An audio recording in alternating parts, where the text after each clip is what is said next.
más cordial bienvenida a todos los que están sintonizados en las plataformas de YouTube o Facebook para este estudio del miércoles 7 de abril. Continuamos con la saga de los estudios sobre el Evangelio según Juan. Hoy desarrollaremos el número 44 estudios, y el tema que desarrollaremos está puesto en la pantalla: el único y sabio Dios. Quiero darle la más cordial bienvenida a quienes están conectados, a quienes se conectarán enseguida o quienes lo miren en diferido, diciéndoles que Dios los bendiga, nos bendiga a todos en esta exposición, y que quiera su gracia hacernos aprender algo más de su bendita palabra, de su revelación, que siempre anhelamos, ¿verdad? Conocerlo nos hará mejores adoradores, servidores, proclamadores. Así que oramos. Padre que estás en el cielo, ante todas tus promesas y ante todas tus bondades, venimos hoy para pedirte que nos concedas de tu gracia la sabiduría, el entendimiento, la inteligencia para dilucidar, aprender, guardar, enseñar, preservar las palabras tuyas que están contenidas en los versículos que hemos de escudriñar. Danos tu beneplácito para tener un tiempo fructífero en tu palabra. En el nombre de Jesús. Amén. Muy bien, entonces comenzamos leyendo el Evangelio de Juan, capítulo 10, versículo 31. Dice: entonces los judíos volvieron a tomar piedras para apedrearlo. Jesús les respondió: muchas buenas obras os he mostrado de mi Padre, ¿por cuál de ellas me apedreáis? Le respondieron los judíos diciendo: por buena obra no te apedreamos, sino por la blasfemia, porque tú, siendo hombre, te haces Dios. La verdad que era un choque de conceptos para sus interlocutores en el siglo I, pues sabemos que el Señor había revelado al pueblo de Israel su Torá, su revelación por medio de Moisés, el Pentateuco, y luego se da una serie de revelaciones a través de la historia del pueblo de Israel, los jueces, los primeros profetas, los reyes, incluso los profetas posteriores, aún algunos después del exilio babilónico. Y todo esto había sido una revelación progresiva, acumulativa, siempre tomando de base el Pentateuco que recibió Moisés. Los demás escritos son como llamamientos a vivir la vida que fue revelada en el Pentateuco, a volver al Pentateuco. Pero a lo largo de la historia, que fueron muchos años, más de 1000 años, casi no llega a los 2000 años desde que se dio el Pentateuco hasta el exilio babilónico, pero se fueron el pueblo, los estudiosos. Dios fue a los que estudian, a los que escudriñan las Escrituras, los premia con darles conocimiento y con hacerlos partícipes de su revelación. Así que ellos, los interlocutores del Señor, estaban muy sabidos y muy entendidos sobre la unicidad de Dios, ¿verdad? Ellos no podían aceptar dos dioses. De hecho, ese es el pilar del judaísmo de aquel tiempo y también de todos los tiempos. Aunque no podemos hablar de un judaísmo en el siglo I, es decir, los interlocutores del Señor, no podemos decir que era una escuela de judaísmo o que era similar al judaísmo que existió después de la destrucción del templo en el año 70 o después de la Edad Media, como para decir que es lo mismo. No. En el tiempo de Jesús había muchas facciones, muchas escuelas de pensamiento, pero el común denominador era la creencia en el único y sabio Dios. Y ahora estos hombres que se enfrentan al Señor Jesús se encuentran con el dilema. Vemos en el versículo 32, le dice Jesús, bueno, yo lo que he hecho es obras, buenas obras. Les he mostrado un poder que nadie había mostrado y difícilmente alguien mostrará después de él. Y son las obras del Padre, lo que estaba escrito que yo vine a cumplir. ¿Por cuál de ellas me apedreáis? Ellos le dijeron, no te apedreamos por las buenas obras. O sea, en eso tienen razón, ¿verdad? Pero te apedreamos porque no entendemos que tú seas Dios. ¿Cómo es que siendo un hombre te haces Dios? Aquí tenemos que entrar en la discusión de que nuestra mente es muy pequeña para entender a la deidad. No podemos tratar de meter en nuestra mente, que es limitada, a un Dios que es infinito. Y escudriñaremos algo de esto. Por eso voy a poner ante ustedes algunas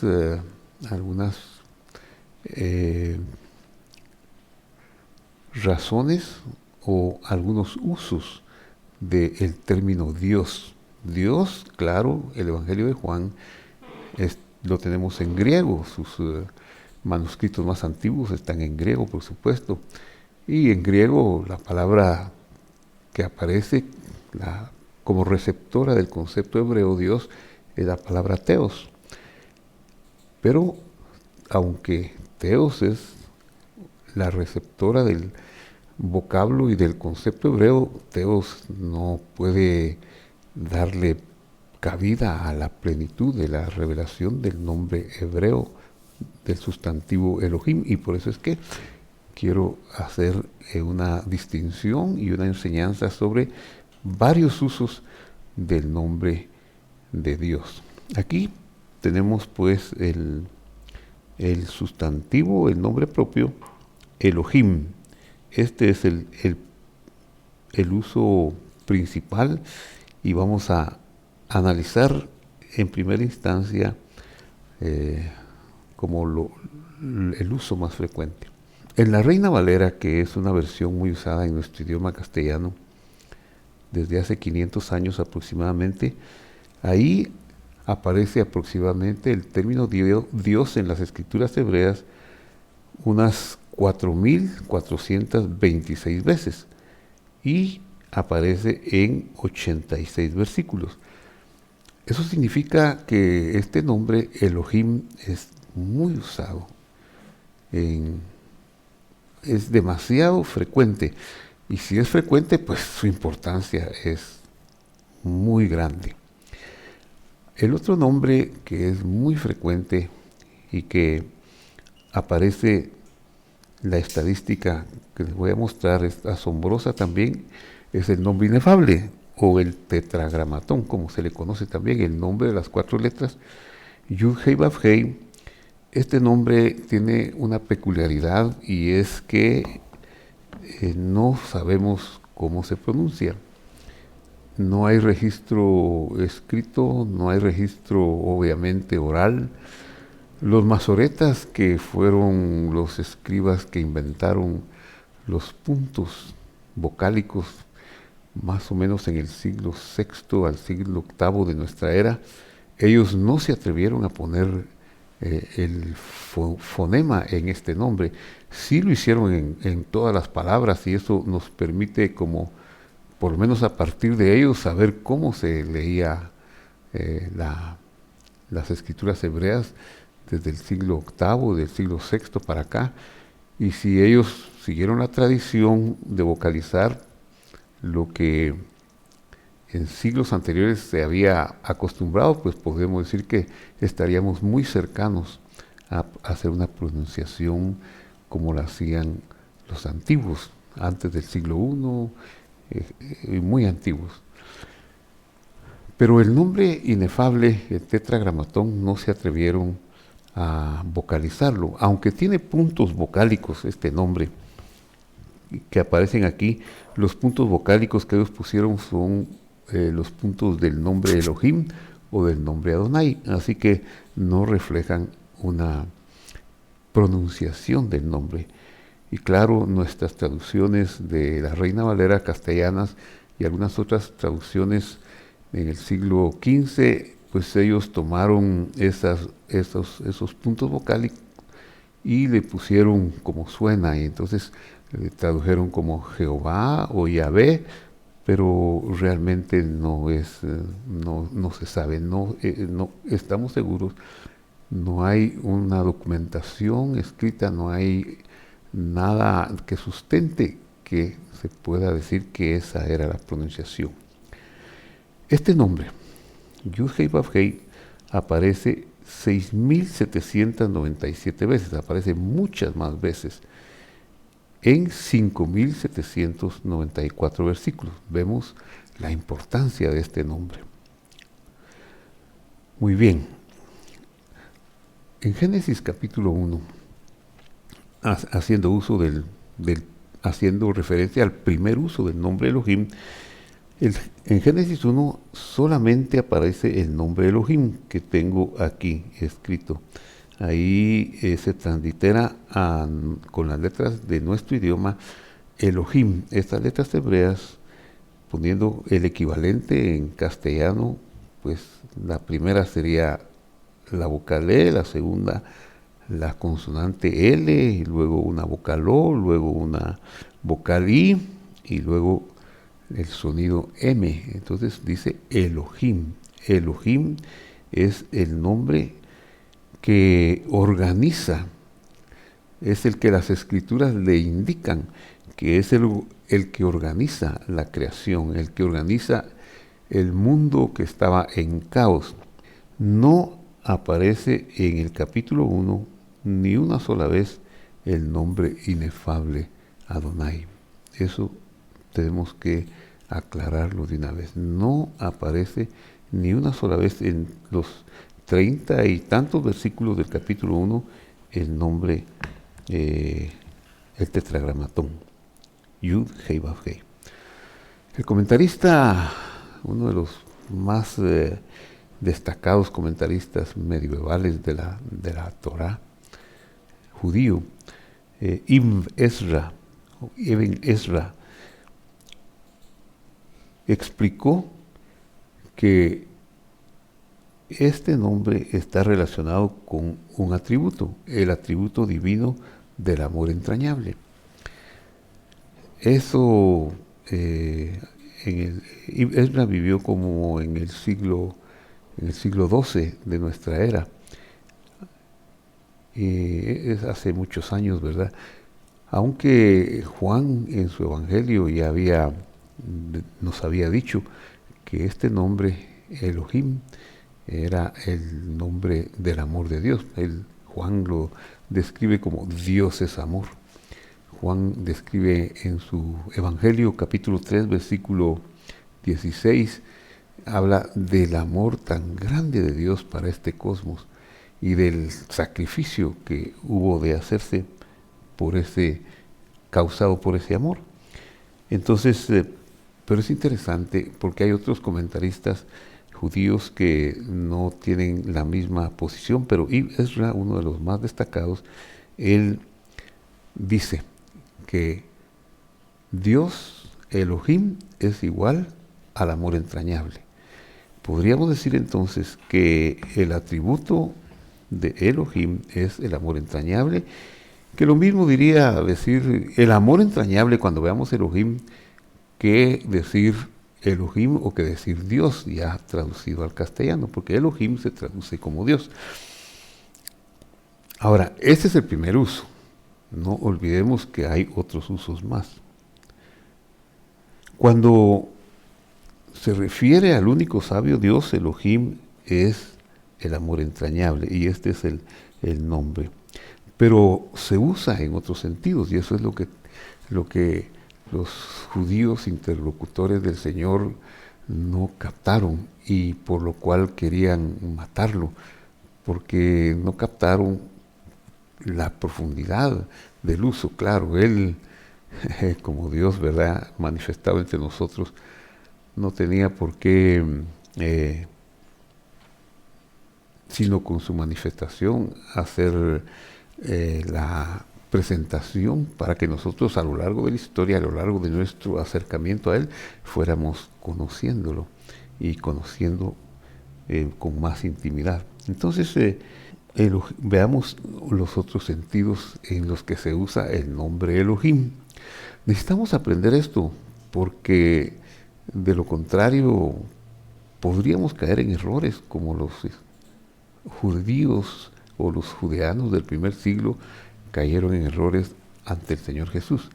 Hay un segundo uso que vamos a estudiar y es el sustantivo, que el sustantivo Elohim, el nombre propio Elohim, además de usarse en relación con el único y sabio Dios, se usa en relación con los ángeles, con los mensajeros de Dios. Veamos. Se llamó Elohim a los mensajeros celestiales, y esto lo podemos comprobar en el Salmo 97b, donde leemos, y está la frase en hebreo y está la frase en español: póstrense a él todos los Elohim. Le voy a marcar aquí,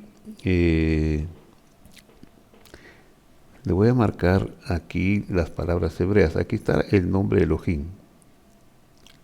Lo he encerrado con rojo, lo he marcado, lo he destacado. Dice, todos los Elohim, ishtahabú lo. Ishtahabú es el verbo póstrense a él. Todos los Elohim, póstrense a él. Obviamente, este uso no puede estar siendo referido al primero que vimos del único y sabio Dios, porque eso vendría a indicarnos que hay muchos Elohim, muchos dioses. Por eso es que es importante estudiar, y por eso es que he decidido en esta parte, en este estudio 44, hacer un análisis de los usos del nombre Elohim para que podamos ver la diversidad de usos y poder llegar a hacer llegar hacia nosotros un conocimiento que nos va a bendecir mucho. Entonces, aquí no se puede estar refiriendo al único y sabio Dios, sino a los mensajeros de Dios. Póstrense a él todos los Elohim. Tampoco puede estar refiriendo a hombres ni a los ídolos. Cabría una posibilidad. ¿Y por qué digo esto? Porque según los otros usos que vamos a ver, podría crearse esta confusión. Sin embargo, la misma Escritura nos va a dar la claridad.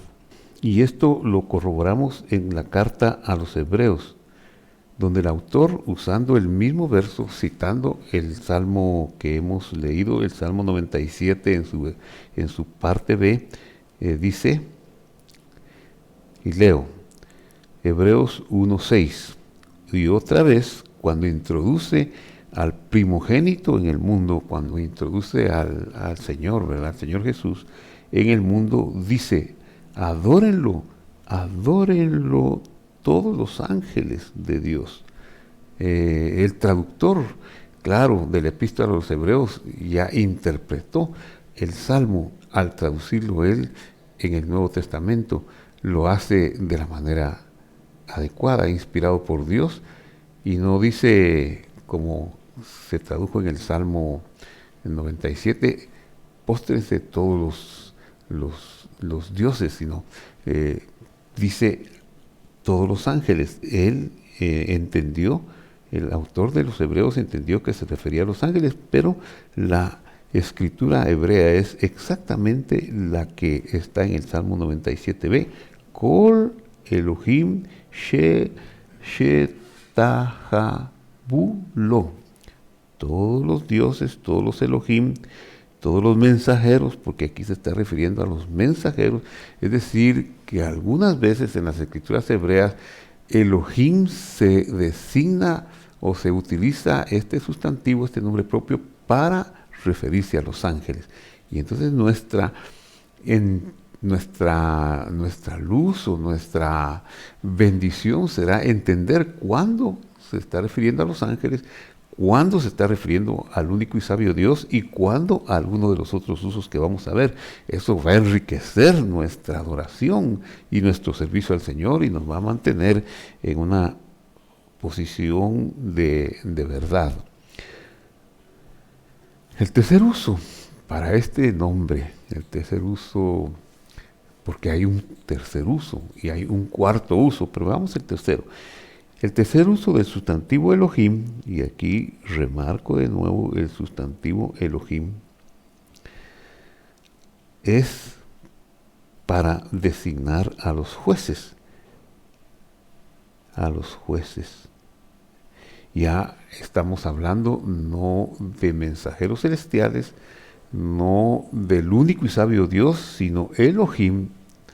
En la revelación hebrea, en la potestad divina de darlo a conocer, se dio también el nombre de Elohim a los representantes de Dios en la justicia, y eso tiene su razón de ser. Veamos. En Éxodo capítulo 22, versículo 8, leemos, dice, si el ladrón no es hallado, entonces el dueño de la casa será presentado a los jueces, para que se vea si ha metido su mano en los bienes del prójimo. Verso 9. En toda clase de fraude, ya se trate de buey, asno, oveja, vestido o cualquier cosa perdida, cuando alguien diga, esto es mío, la causa de ambos vendrá ante los jueces, y aquel a quien los jueces condenen pagará el doble a su prójimo. Quiero que note que voy a enfatizar la palabra jueces. En el versículo 8 aparece una vez, donde dice, si el ladrón no es hallado, entonces el dueño de la casa será presentado a los jueces. Es una discusión, una dilucidación de un juicio por una custodia de bienes, ¿verdad? Y luego el versículo 9 menciona dos veces la palabra jueces. Y dice primero, pues en todo lo que se refiere a fraude, de buey, asna, o asno, oveja, vestido o cualquier cosa perdida, cuando alguien diga, esto es mío, y la causa de ambos vendrá ante los jueces. La causa será presentada ante los jueces, y aquel a quien los jueces condenen, porque los jueces van a hacer una investigación y luego van a dar su veredicto, pagará el doble a su prójimo. Y la sentencia es que el robo se iba a pagar con el doble. Eso es la sentencia. Por eso es que, entre paréntesis, robar no es un buen negocio. Robar es uno de los peores negocios que el ser humano puede tener. Lo vemos porque ahí dice que tendría que pagar el doble. Entonces, si yo no tengo y robo, pero el que hace la paga alguna vez voy a ser descubierto, entonces tendré que pagar el doble. Y si no tenía para una cosa, ahora tener para dos cosas, eso me lleva a una especie de callejón sin salida, me lleva a lo que podríamos decir una situación muy precaria. Finalmente, si no había para pagar, el ladrón era vendido. Y digamos que en nuestro tiempo pensamos que nadie me vio, yo robé y me salí con la mía, qué alegre, soy muy listo. pero sí somos vendidos, nuestra vida queda vendida, nuestros pensamientos, nuestros temores, nuestras angustias, o la racha, a veces le llamamos mala suerte, no es mala suerte, es que estamos vendidos a pagar el doble y tenemos que pagarlo de una u otra manera porque las leyes de Dios se tienen que cumplir, ¿verdad? Entonces, pero lo interesante aquí que quiero señalar ahora es sobre el tercer uso del término Elohim. La expresión a los jueces del versículo 8 en hebreo es Ha Elohim. Qué curioso, ¿verdad? La palabra Ha Elohim no se tradujo como ángeles en nuestras Biblias, en la mayoría de las Biblias, no se tradujo como el único y sabio Dios, porque obviamente el contexto no es ese, se está refiriendo a seres humanos, a jueces, y esos jueces son humanos y son llamados Ha Elohim, a los jueces. Ha, el artículo definido, Elohim es el sustantivo que en este caso viene a designar a los jueces. Y luego sigue diciendo el versículo 9, donde aparece la expresión, a causa de ambos vendrá ante los jueces y a quien los jueces condenen. La causa de ambos vendrá ante los jueces y a quien los jueces condenen. La causa de ambos, tanto del que está acusando a su prójimo que le robó como el acusado, vendrá ante los Elohim y a quien los Elohim condenen, pues él va a tener que pagar.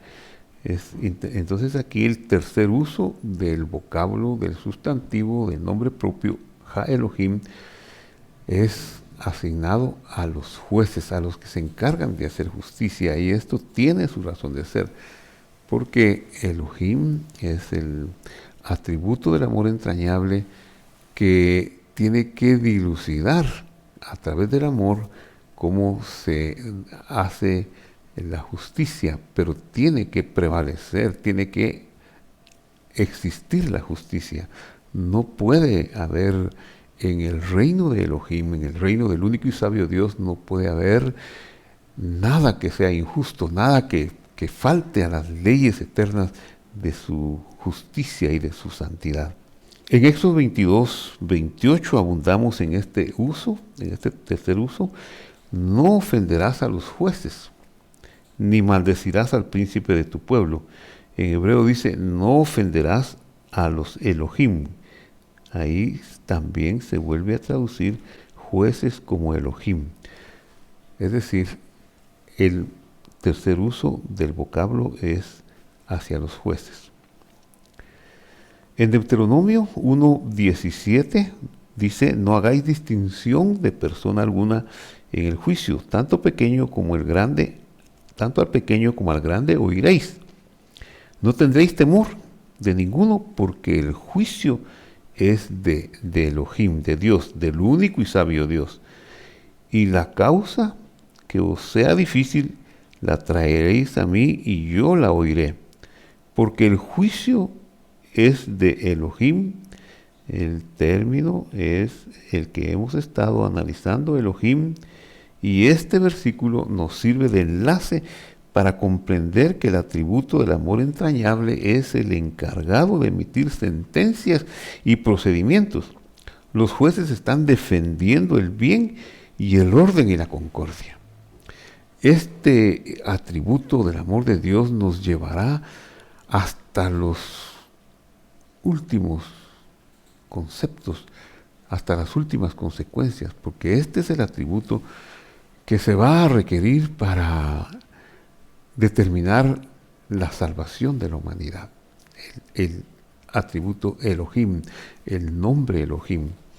Y en el Deuteronomio pues ya entramos en un enlace, porque el juicio es de Dios, el juicio es de Elohim, la justicia le pertenece a Elohim. El otro nombre que no hemos hablado mucho de él, Yud-Heh-Vav-Heh, que se traduce como Jehová, en la mayoría de nuestras Biblias, especialmente en la Reina Valera, este otro nombre es el nombre del único y sabio Dios, pero es el tetragramatón, el de las 4 letras. Este nombre está compuesto por las 4 letras Yud, Hei, Vav, Hei. Yud, Hei, Vav, Hei. Y aunque tiene signos vocálicos, decía anteriormente, no son indicación de que esos signos puedan ubicarse, porque se refieren más bien al nombre Elohim y al nombre Adonai, según sus casos particulares. Este nombre Yud-Hei Vav-Hei es el nombre, el atributo del juicio duro y condenatorio. Este nombre ya se emitió la sentencia y ya se emitió el castigo, y pues ahí tiene que ir, ahí tiene que cumplirse. Pero mientras Elohim, el primer uso, el del amor entrañable, está estableciendo los procedimientos, está estableciendo las pautas y las formas de cómo hacer el mejor juicio, cuando ya toca a Yud-Hei Vav-Hei, tiene que haber una definición y el juicio ya es inapelable. Esto es muy bello, queridos amigos que están estudiando conmigo en esta ocasión, porque cuando la humanidad pecó y fue destituida de la gloria de Dios, pues había que establecer si se podía ayudar a la humanidad o no. Y entonces Elohim, el atributo del amor entrañable, estuvo para establecer los procedimientos, pero el atributo Yud-Hei Vav-Hei, traducido Jehová, muchas veces Yud-Hei Vav-Hei era la demanda de la justicia, de llegar hasta las últimas consecuencias. Por eso es que Elohim, el amor entrañable, amó de tal manera al mundo que se entregó para hacer esa posible redención. ¿Cómo lo hace? Es un misterio muy grande y muy bello. Lo hace de la manera más extraordinaria, más deslumbrante, que nos deja sin respiración. Disminuye su honra. Dios Elohim disminuye su honra, como lo dice Deuteronomio 21, 23 y Gálatas 3, 13 y 14. El Mesías nos redimió de la maldición de la ley, hecho por nosotros maldición, porque escrito está: maldito el que es colgado de un madero. Y Pablo, que conocía también las escrituras hebreas, lo que está haciendo es citar Deuteronomio 1:23. Y Deuteronomio 1:23 dice literalmente: Ki kilalat Elohim talui. Ki kilalat Elohim talui. Usando el nombre divino del amor entrañable, Elohim. Y ahí está diciendo: porque disminuida la honra del Dios colgado. Eso es lo que dice Deuteronomio 21:23. Cuando es puesto por Pablo en la Epístola a los Gálatas, podemos entender entonces que la única forma era que Dios disminuyera su honra a la expresión mínima de la vida, viniera, se manifestara entre nosotros. Y eso es lo que sucede en el Evangelio de Juan, cuando sus interlocutores y adversarios le dicen: es que te haces Dios. Claro, ellos no podían ver que era Dios, porque pues Dios en esta tierra manifestado como Dios no estaba. Él estaba disminuido, él se había humillado, él estaba velado, en la expresión mínima de una semilla que nace como hombre y que está portando el pecado de la humanidad en la sangre que toma de la Virgen, Miriam, María. Y al estar velado no pueden ver la grandeza, que si Él viene sin esa disminución de honra, destruye este universo. Pero Él no quería destruir el universo, Él quería salvarnos. Y por eso tiene que hacer esa humillación tan grande. Y tiene que soportar a la criatura que le adversa, que lo resiste, que le discute. Qué amor tan grande, qué pasión tan grande. Así que el misterio tan grande, el misterio tan hermoso, consiste en unir las dos fuentes, la del juicio que se emitió como Yuhei Bafhei y la del amor entrañable que está poniendo los procedimientos, los procesos, las sentencias. Los jueces están defendiendo el bien y el orden y la concordia. Y entonces el nombre de Jesús es tan hermoso, ¿verdad? Debe ser una revelación que en sí no terminamos de entenderla. Y de él se dice en las escrituras del Nuevo Testamento que es el nombre sobre todo nombre. No hay otro nombre como el nombre del Señor Jesús, por supuesto, su nombre en hebreo. Delante de Él se doblará toda rodilla. Es un nombre más grande en el cielo y en la tierra. ¿Por qué?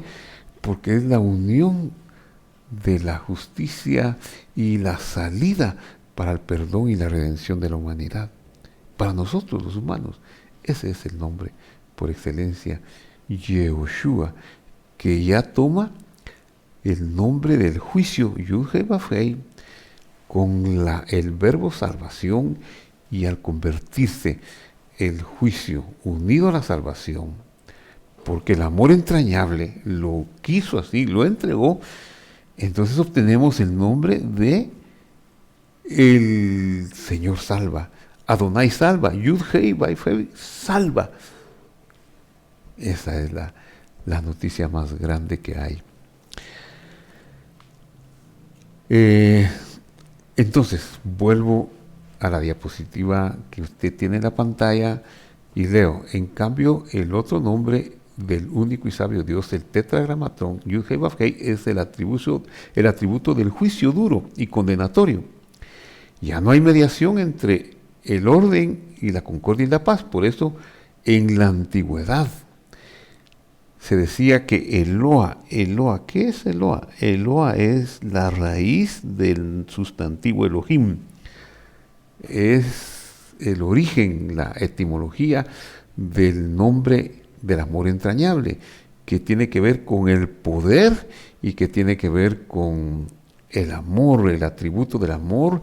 ¿Por qué es el amor entrañable? Porque es el nombre Elohim, el que aparece en Génesis 1, para crear este mundo que había de fallar y que había de corromperse, con el atributo del amor, porque ya el Señor tenía en su corazón el designio de la salvación de la humanidad.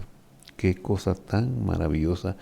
Pero el nombre original, la raíz del nombre Elohim, amor entrañable, es Eloa. Y mire lo que dice, en la antigüedad se decía que Eloa, o sea, el nombre de Dios, la raíz del nombre de Elohim, del nombre de Dios, el único y sabio Dios tenía dos tronos, el del juicio, Yuhei Bafhei, y el de la bondad o misericordia, que es Elohim. Así que Deuteronomio 1:17 nos muestra que el atributo del amor entrañable emite debidos procesos que son comunicados a los humanos, jueces que son representantes de Dios, o sea, por eso se les llama Elohim. Esos procesos se los comunica a los jueces para que en el nombre de Elohim establezcan también el juicio con amor, con misericordia, pero también con verdad. Y de esa manera proceder a ejecutar la voluntad divina. Pero tenemos todavía un cuarto uso del sustantivo Elohim. El nombre Elohim que hemos estado usando y del cual hemos estado hablando todavía tiene un cuarto uso, y este es referido a las deidades de los pueblos. Increíble que el nombre sagrado de Dios, el atributo del amor entrañable, cuando se refiere al único sabio Dios, es referido al atributo del amor. Se puede referir a los ángeles, a los mensajeros celestiales de Dios, como vimos en el segundo uso. Se puede referir a los jueces, como vimos en el tercer uso. Y ahora en el cuarto uso, pero en una forma irónica, en una forma de que no es, pues para decir que sea así, se refiere a los dioses de las naciones, a las deidades que no son deidades de los pueblos. Es un discurso irónico. ¿Por qué? Porque veamos Deuteronomio 28:36, lo que dice el Señor. Cuando está aquí el Señor con letras mayúsculas, me estoy refiriendo al nombre del atributo del juicio, o sea, Yud-Hei Vav-Hei. El Señor os llevará a ti y al rey que hayas puesto sobre ti a una nación. Esta es una profecía por el pecado, el castigo que puede venir. Y ni tú, a una nación que ni tú ni tus padres conocías, y allá servirás a dioses ajenos, al palo y a la piedra. La palabra dioses ajenos, Elohim Ajerim, les dice palo y piedra. ¿Por qué? Porque aunque le dice que son Elohim Ajerim, obviamente no se está refiriendo al poder, al amor de Dios, se está refiriendo a los dioses de las naciones, pero son de palo, son de piedra, tienen ojos, pero no ven, tienen manos, pero no hacen, tienen pies, pero no caminan, tienen boca, pero no hablan. Entonces es un discurso irónico. Son inexistentes realmente los Elohim de los pueblos. No tienen poder. El poder que muchas veces podrían llegar a tener es el que la superstición y la ignorancia de nosotros les puede dar a ellos, para que a través del terror y del miedo ellos nos sometan a una impresión, a una incapacidad, pero es por pura mentira y por puro engaño. Pablo fue un poquito más al extremo en 1 Corintios 10:20, cuando dice: antes digo que aquello que los gentiles sacrifican, a los demonios sacrifican y no a Dios. O sea, los dioses nunca, los Elohim de los pueblos, nunca van a ser deidades, nunca van a ser poderes, no son dignos de miedo ni de respeto. ¿Por qué? Son demonios. Claro, como demonios quizá tengan algún poder, alguna sustancia, alguna presteza, pero no son poderosos, no son dignos de nuestro respeto ni de nuestra consideración. Es de hacerlos a un lado. No vale la pena que ocupen nuestra mente, ni para oraciones, ni para estar temerosos de ellos. Porque dice: antes digo que aquello que los gentiles sacrifican, a los demonios sacrifican y no a Dios. Y yo quiero que vosotros os hagáis no quiero que os hagáis partícipes de los demonios. No nos demos a la superstición, no nos demos a las cosas que no son el verdadero Dios.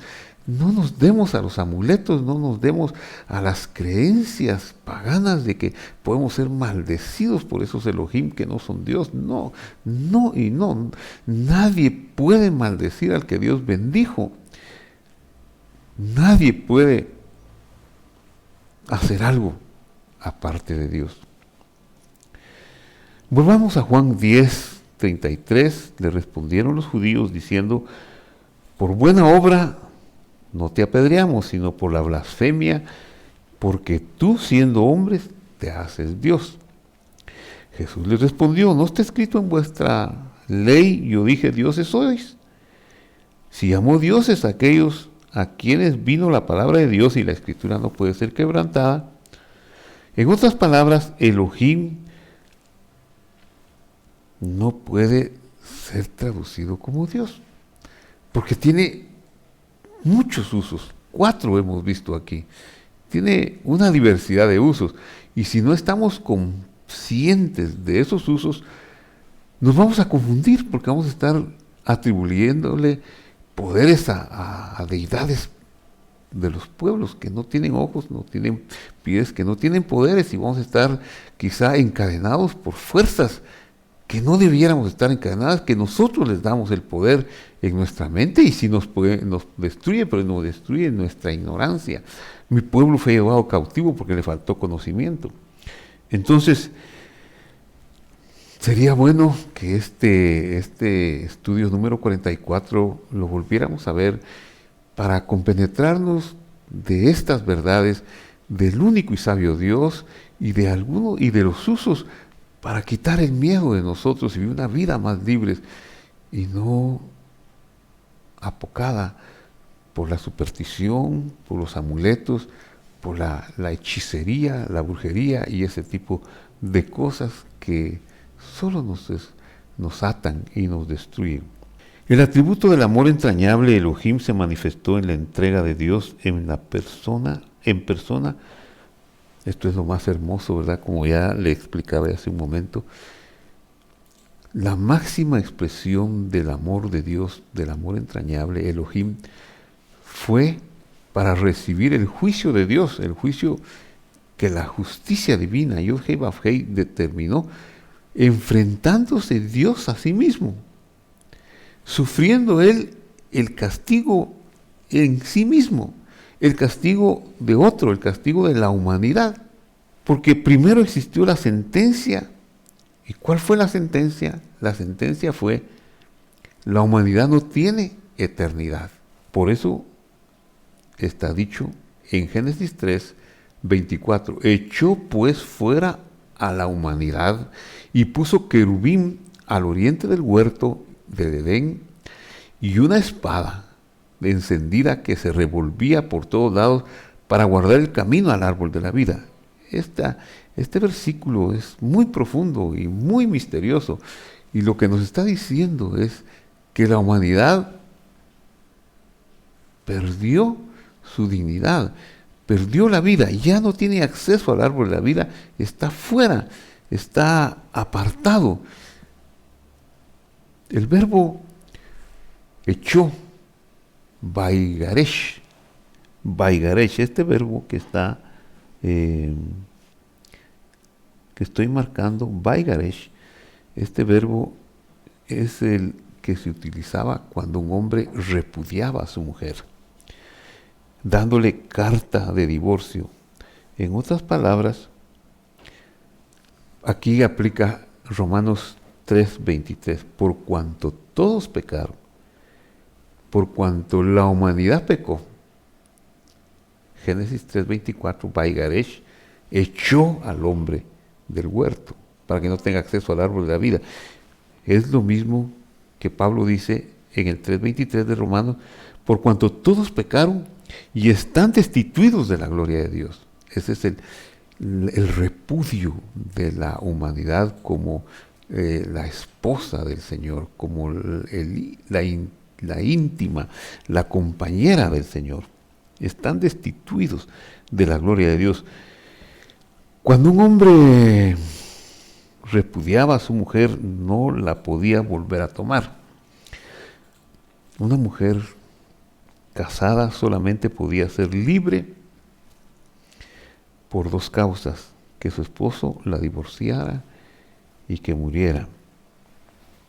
Cuando el Señor le da el acta de divorcio a la humanidad en Génesis 3:24, la única manera que pudiera él, en el procedimiento del juicio, del justo juicio de Yud-Heh Vav-Heh, la única manera que pudiera él perdonarla y reconciliarla era que el marido muriera, que el Señor muriera, o que la mujer cambiara. Pero el cambio de la mujer era imposible, el cambio de la humanidad era imposible, de la humanidad imposible, porque está destituida ya.